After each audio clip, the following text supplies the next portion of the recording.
Hello, this is part 2 of keeping motorcyclists safe. In the last video I talked about the number of deaths of motorcyclists and pillion passengers in Victoria in the period 2019 to 2024 and noted that there were 200 deaths, or on average about 40 a year. For the most part I talked about motorists and drivers in cars because the majority of those accidents are caused, or deaths were caused, by drivers who failed to give way at an intersection. And you could almost be sure that in the aftermath of the accident that somebody got out of their car and said, "Sorry, I didn't see you, mate." But I don't want to leave this topic with the impression that it's all entirely the drivers of cars' fault. Motorcyclists have a part to play in this, and they have some responsibilities, and that's the purpose of this video. As a motorcyclist, there are things we wish we could control and there are things we can control. We wish we could control the weather and every day was a bright sunny day and there was never any rain, but we can't. We wish we could control the state of the roads, but we can't. Sometimes they're full of potholes, sometimes they're oily, sometimes they're muddy, sometimes they're just not good roads. The one thing we can control is our own behaviour, and we are responsible for our own safety. Now, our own behaviour as a rider starts even before you get on your motorcycle, and that is with your decision to dress properly. Wearing safety gear has been shown in numerous studies over numerous years to be a thing that prevents the worst of injuries. If you hit the road and you have no protection between you and your skin and the road, you're going to leave an awful lot of skin on the road. If you're wearing proper protective gear, that protective gear will alleviate the worst of those possible injuries. A helmet is compulsory in Australia, so just wear one. Other people are going to say, well, it's my right to wear whatever I want and not be told what to wear by anybody. And technically that's true. There's no law that says you have to wear protective gear. It's just a matter of common sense. But let me point out this. If you fail to wear protective gear and have a serious accident, when you hit the road, as I said, you're going to leave lots of skin on the road. You're going to spend a lot of time in hospital.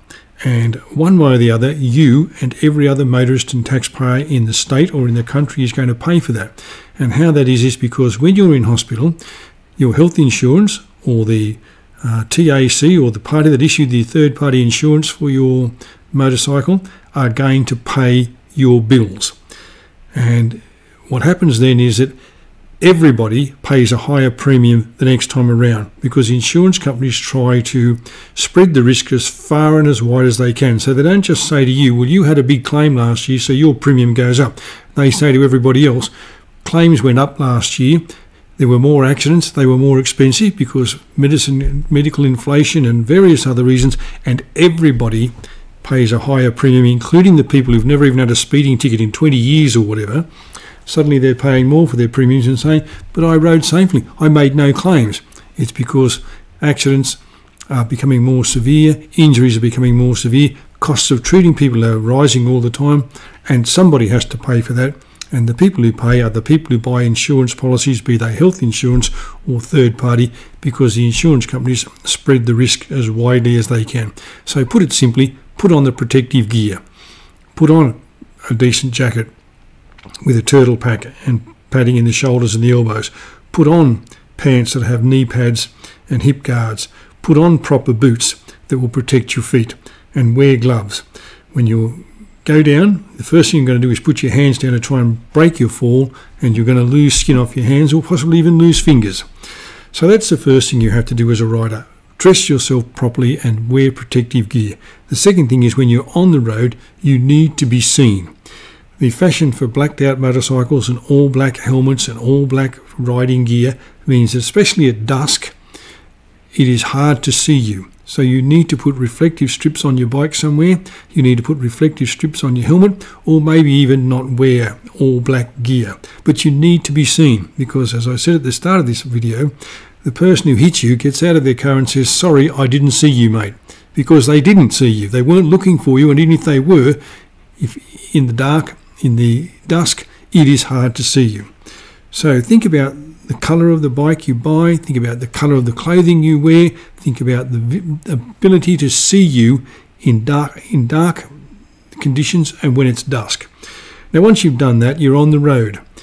ride into position in the lane that you're in so that the driver in front of you knows that you're there and the driver behind you knows that you're there. Now that seems like a simple thing. The bloke behind you looks through his windscreen and he sees that you're there.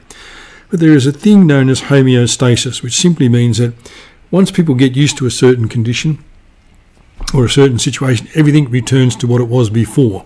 So the motorcycle, you're in your lane riding your motorcycle, and the bloke in front of you, the bloke behind you sees you and he goes, oh, there's a motorcycle there. Then he just goes about his business and doesn't do anything because you're just part of the scenery. The bloke that you're behind does the same thing. But if you change your position in the lane so that you are at one time in his wing mirror, at one time in the off wing mirror, at some time in the centre of the back windscreen or windshield or window, whatever you call it, then that driver is getting a signal that you're there, and he's got to pay attention to the fact that you're there. The one that's behind you is getting a signal by you constantly changing your position in the lane that there's a motorcyclist in front of me and I've got to pay attention to what that motorcyclist does. Now when I say constantly changing your position, I don't mean flitting in and out and just mindlessly meandering around the lane, but what I'm saying is don't stick in the same position in the lane all the time. And bear in mind that thing that you see on the back of trucks. It's, if you can't see my mirrors, I can't see you. The same applies to cars. If you can't see the wing mirrors, the person in the car probably can't see you either, or see you very well, even though they have a rear vision mirror inside the car. So think about your position in the lane and change your position frequently so that the people around you know that you're there. If you are going to change direction, signal early so that the people behind you know that you are going to change and don't suddenly pull into the lane where you're about to go. So that the person in front of you knows that you are going to change lanes and doesn't also pull into the same lane of you and give you no room. Somebody doesn't come up on the inside of you and cut off the space that you're about to go in. Signal early and make sure that people have seen you. Check your mirrors before you make the lane change to make sure that there is space for you to make the change that you're about to make. When you're on a highway, on a multi-lane road in particular, have an escape plan. And by that I mean, first of all, think about how close you are to the vehicle in front of you. That is your following distance, it's often referred to as. The general standard is something like 3 Mississippis, 1 Mississippi, 2 Mississippis, 3 Mississippis, and if you pass a spot, the car in front of you passes that spot, and then 3 Mississippis later you pass the same spot, you've probably got a reasonable amount of room between yourself and the vehicle in front, so that if it suddenly stops, you've got time to slow down and adjust your speed and all those sorts of things. But also, while that's happening, have an escape plan. Is the lane on either side of you available as an option to go into? Is the shoulder of the road an option so that you don't run into the back of somebody or say, I had no alternative but to put bike down because there was nowhere else to go? So stay far enough back from the vehicle in front of you that you can make an adjustment when the driver in front of you makes a sudden stop, but also stay far enough back that if it's necessary for you to go onto the shoulder or go into the next lane, that you can do that and still be in control of your bike and not have to put it down because there were no other alternatives and no other options. If you're riding in a group, get yourself into a position in the group, whether it's the middle of the pack somewhere or the back of the pack, where you feel comfortable, and ride to the conditions that suit you. What I mean by that is, first of all, ride to your actual ability, not what you think your ability is. If you're a 50-year-old man, your reaction times are going to be much slower than when you were 20 years old. I'm well aware of that as a 71-year-old, so I adjust my speed accordingly. I give myself greater distance to slow down and to apply the brakes and to react to things in the first place. Also, ride to the weather conditions. If it's wet, slow down.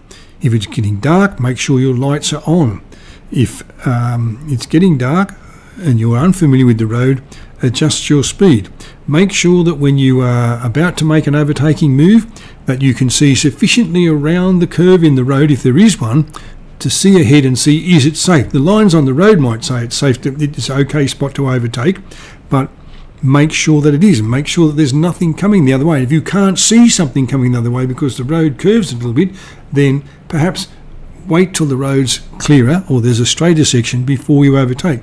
Many of the crashes involving single vehicles or even head-on collisions with motorcycles on country roads in Victoria were the result of either speeding or somebody overtaking and running head-on to into another vehicle. Now, it could be that the motorcyclist was overtaking at an improper place, or it could be that somebody in a car coming the opposite way had overtaken and was unaware that you were there until too late, and then ended up in a head-on collision. Okay, so there are some things that I have thought about that I say are responsibility of motorcyclists. You are responsible for your own safety. You can't control what the driver does, but you can control what you do. So when you're out on the road, make sure that you've done those things that I've said. Make sure that you're properly prepared for the journey that you're going to take, and ride safely. And if you do those things, hopefully you'll get home to your family and you won't be one of those statistics in the next round of figure counting. Thanks for watching. I hope you enjoyed the commentary or the scenery or both, and I'll catch you in the next video.